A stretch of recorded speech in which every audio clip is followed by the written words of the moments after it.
পহেলা বৈশাখ চলে আসছে, রসগোল্লা তো বানাতেই হবে। এবার দোকানে না বানিয়ে তোমরা বাসায় ইজিলি বানিয়ে ফেলতে পারবা। তো আজকে তোমাদের সাথে শেয়ার করব আম্মুর হাতে রসগোল্লা। সো চলো রেসিপিতে চলে যাই। তো একটা প্লেটে এখানে 4 টিস্পুন ফাইন সুজি নিয়ে নিচ্ছে, তার সাথে 4 টিস্পুন হচ্ছে ময়দা নিয়ে নিচ্ছে, 2 টিস্পুন গুঁড়ো দুধ, 2 টেবিল স্পুন চিনি, তার সাথে দিচ্ছে 1 চিমটি এলাচ গুঁড়ো আর 4 চিমটি বেকিং পাউডার আর 2 টিস্পুন ভেজিটেবল অয়েল। এগুলাকে সুন্দর করে মিক্স করে নেবে। আমি ইনগ্রিডিয়েন্টসগুলো সুন্দর করে আবার কমেন্ট বক্সে লিখে দিব, সো তোমরা সেটা দেখে নিতে পারো। দেন দেখে ইজিলি বাসায় রসগোল্লা বানিয়ে ফেলতে পারবা। তারপর এখানে হচ্ছে আম্মু ছানা বানিয়ে রেখেছিল, সেই ছানাটা সারা রাত এইভাবে কাপড়ে ঝুলিয়ে রেখেছিল, সো এক্সট্রা পানিটা চলে যাবে। তো এখানে ছানা ছিল প্রায় 2 কাপের মতো। তো ছানাটাকে এখন ভালো করে মিক্স করে নিবে, হাতের তালু যেটাকে বলে সেটা দিয়ে সুন্দর করে মিক্স করে নিবে। এখন এটাকে কিভাবে বুঝে আমি জানি না, তোমরা একটু দেখেই বুঝে নিতে পারবা। যে আমার একটু বাংলা বলতে কষ্ট হয়, যাই হোক। তো তারপর হচ্ছে এরকম ক্রিমি করে আমরা যে মিশ্রণটা করে রেখেছিলাম সেটা দিয়ে দিব। সেটা দিয়ে তারপর এটাকে আবার মিক্স করতে হবে। বেশি আবার মিক্স করা যাবে না, যতক্ষণ পর্যন্ত না দেখবা একটা বল তৈরি করবা, কোনো ফাটা যেন না আসে, লাইক একদম স্মুথ হতে হবে।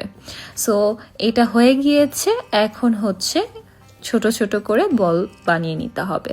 তো ভালো মতো এগুলাকে হচ্ছে বল করে নিতে হবে, কোনো ফাটা থাকা যাবে না, তাহলে শিরাতে দিলে হচ্ছে এটা ফেটে যেতে পারে, একদম স্মুথ হবে না। তো এখানে আম্মু প্রথমে হচ্ছে সব লেচি বানিয়ে ফেলছে, তারপর এভাবে রসগোল্লা করে নিচ্ছিল। তারপর এটা হচ্ছে শিরাতে দিয়ে দিবে। সো শিরাতে হচ্ছে 4 কাপ পানি আর 2 কাপ চিনি, দ্যাটস ইট। তারপর এটাকে গরম করে একদম হাই হিটে এই মিষ্টিগুলো দিয়ে দিতে হবে। তো একবারেই দিয়ে দিতে হবে। এখন হচ্ছে তোমরা যদি মিষ্টির পরিমাণের বেশি বড় একটা পাতিল নিয়ে নাও, তাহলে কিন্তু মিষ্টি মানে চ্যাপটা হয়ে যাবে। তো চেষ্টা করবা মিষ্টি যাতে বড় হয়ে একদম একসাথে লেগে থাকে, তাহলে হচ্ছে মিষ্টিগুলো গোল গোল থাকবে। বেশি ছোটও না, বেশি বড়ও পাতিল নেওয়া যাবে না, তাহলে কিন্তু মানে একদম পাতলা হয়ে যাবে। তারপর যখন দেখবা মানে শিরাটা একদম ঘন হয়ে আসছে, তখন একটু ফুটন্ত গরম পানি সাইডে রেখে দিবা, সেটা একটু দিয়ে দিবা প্রায় 1 কাপের মতো, যাতে চিনি বেশি ঘন না হয়ে আসে, না হলে কিন্তু মিষ্টি লেগে যাবে। তারপর চিনিটাও মানে শিরাটাও মিষ্টির মধ্যে ঢুকবে না। তো এরকম 4 মিনিট দিয়ে ঢেকে রাখবা, তারপর আবার সেম কাজ করবা, দেন আবার ঢেকে দিবা। সো মিষ্টিটা হতে প্রায় 20 to 25 মিনিটস লেগেছে, তোমাদের 5 মিনিট এদিক ওদিক হতে পারে।